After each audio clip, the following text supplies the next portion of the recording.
Okay, so right now we're just gonna go over the process of putting together a water level. There's a lot of different tools you can use. For me, I really prefer the water level. In Guatemala, our team typically uses an A-frame, which is perfectly acceptable too.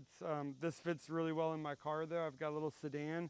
So what we've got here is I've got about 100 feet of vinyl tubing just off Amazon, a little bit cheaper. You can get 50-foot rolls at Lowe's.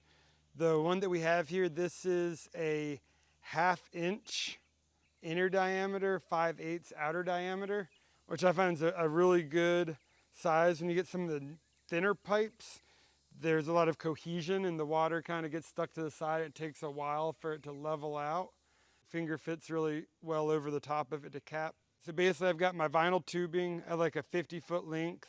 I've got today I have 12-inch zip ties. I think 10 inches is really what you need to get around the vinyl tubing and the 2x2. It's 1.5 by 1.5 inches. I just go get these at Lowe's, or Home Depot. And when I'm in the store, I just try to eyeball them, and usually like 90% of them are like super wonky. So sometimes I'll sit there for like 5 or 10 minutes, and hopefully I don't have to ask someone to cut open another one. But I usually take a pocket knife with me, and I'll just cut open new bundles of these until I find good ones. So the process is really simple. We're just gonna zip tie it to the 1x1s, and then we'll fill it up with water, which can be one of the most frustrating things. The interesting thing is like this tube, when I take a Nalgene bottle, that's like a quart, that's not enough water to fill up this 50 feet of this tubing. So a gallon jug, a big water bottle, a funnel, so you don't spill a lot of the water.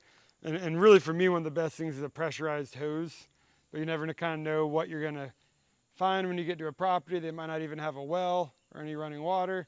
I try to bring my own water and just keep it in my car. I might not use it, I might use it. I've got a little plastic funnel that I sometimes have, don't have it today. So that's the tools that are necessary for site design. We're just zip tying the hose to this. If you have like 6-inch zip ties, you got to put 2 of them together to like get around the diameter of the wood or whatever you call. It's not a circle though. Perimeter. But here's the hard part: getting the water in here. Good flow. So the trick to this is that we don't have any air bubbles. So when you're at a flat site too, this is a little bit harder. I usually try to stand up on the back of a tailgate and I'll lift both sticks up in the air, and then I'll get the other person to like shake the hose, and then the air bubbles will come out. Sometimes you need to guide the air bubbles, so we'll probably have to do that a little bit here if you lift up one place, see how David's lift that up right there, and all the air bubbles are like going up to his hand. Now we can kind of like guide them, but you can kind of like shake the tubing and that will help move the air bubbles. And you really want to get rid of any big air bubbles. And sometimes, like if you look at it right now, there's tiny little air bubbles in there. And sometimes those will collect and get a little bit bigger, and you'll have to recalibrate. It'll be kind of like you spilled some water out. So right now my water level's down here, and that's like kind of inconvenient to look down. So I'm going to add a little bit more to it just to top it off. They're making moves.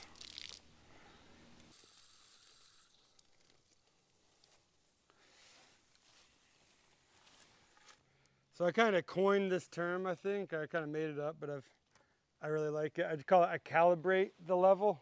Cap it with your finger. Yeah, I keep my finger out like that, and so that's kind of the thing. Before you start moving, you look at the other person, you're like, cover up the top. With the dimensional lumber, I can look at the top and see that the wood's at the same height. Right now, the water is settled out. So I'm gonna take one of my markers, and I'm gonna make a design here. So this time we're gonna do a black line. If we spill water and have to recalibrate it, I might go to a red line or a black circle or a red circle, or I'll do little carrots. But that's why I carry 2 different colors of Sharpies, because instead of using numbers, I'm using these symbols to help communicate with the other person. I'll say, let's say I'm a little bit higher now that I've moved this one up.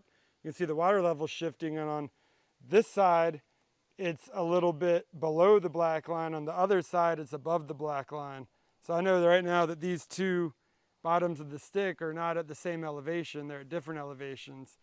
So if I'm working with Sean, I'm going to say, hey, Sean, go uphill. And Sean comes uphill, and all of a sudden the water's on the black line.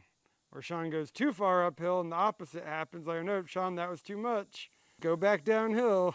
And he'll go back downhill and we'll mark it.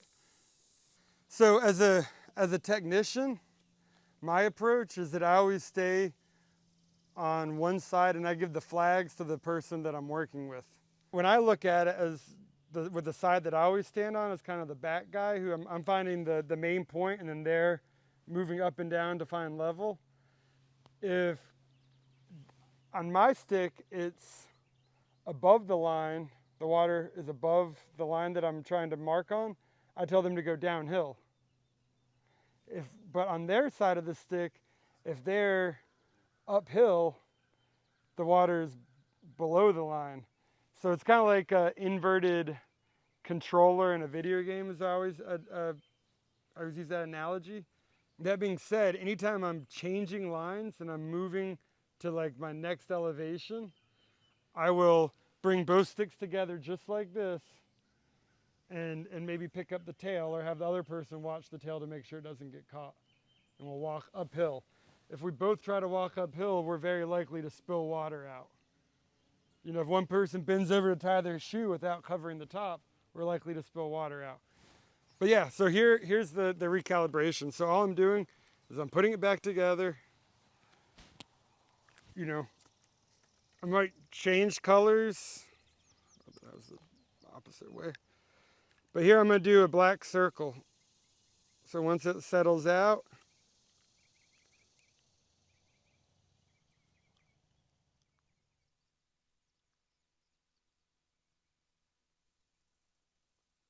so I've got black circles. So now instead of the black line, I'm like, hey, I'm an inch above the black circle. I'm an inch below the black circle.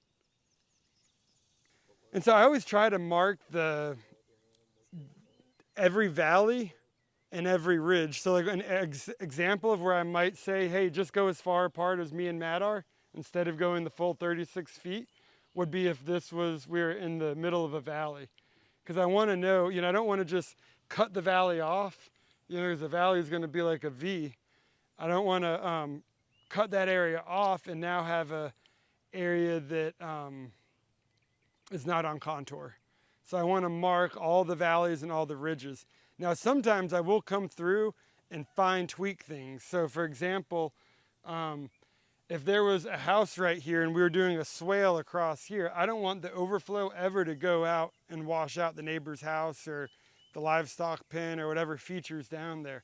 So I might pick up this flag and move it up here. I'm not going to get too precise about it. You can definitely get more, measure it. David's level, you could probably tell you exactly how many inches higher up in elevation this is. But what I know is the rest of my line's on contour, so the water is going to evenly distribute into that line. And if we have like a hurricane or something and it ever fills all the way up, it's going to overflow on that end more likely than this end. I also might add a little extra dirt and create like an end cap on this end of the swale just for a little more security so that I don't accidentally overflow over there. Vice versa, if there's a pond over here that I want, my excess water to go into the pond, I might pick this flag up and bring it downhill. I'm not going to bring it like all the way down here because now what I've done is instead of that line filling up, all the water is going to rush down here and I've created a drainage swale, which is going to basically continue to get bigger and bigger and cause gully erosion over time. So I don't want to do that. And now another good example is you always hear about with keyline design that I want to get the ridges wetter. So I might take a flag that's on a ridge, that furthest out point in that contour line, and I might bring that downhill a little bit. And now what that's going to do is when that ditch fills up with, let's say 3 inches of water, maybe now it's 6 inches deep on that ridge. So that ridge is going to be the last place to dry up. It's going to be the wettest area. Now, if I didn't want water on that ridge and I went uphill, it's going to do the opposite. It's a drying effect. So sometimes in a valley where a lot of water is going, and if I don't want this valley to be really wet, like in a crop field or something, I might pick that flag up and walk uphill a little bit. And now that area, the water's either going to go to the right or the left. Now, if I go too far up, it's going to overflow to the right or left, and it will never connect and never fill up evenly. Excavating near the tree, I always want to keep outside of the drip line. I can kind of assume that most of the roots from the tree are going to be underneath the branches. So if I was digging near this tree, I might dig straight at the tree and even enter the drip line a little bit, and that'll minimally damage the tree. I wouldn't do it to like a grafted fruit tree, but I might do it to like a shade tree or a pine tree that we might want to remove eventually because it's not adding a lot of calories or value to their farming system. Now, if one thing to really remember is that I don't want to go right beside the tree, because here I'm like scalping all these roots. And if I dig a ditch right here, I'm going to kill this entire half of the tree because I'm removing the roots, and these roots are connected, from the tip of the tree all the way down the tip of the roots. There's a little straw. And if I cut off the bottom of the straw, there's not going to be enough water and stuff to support the top of the tree.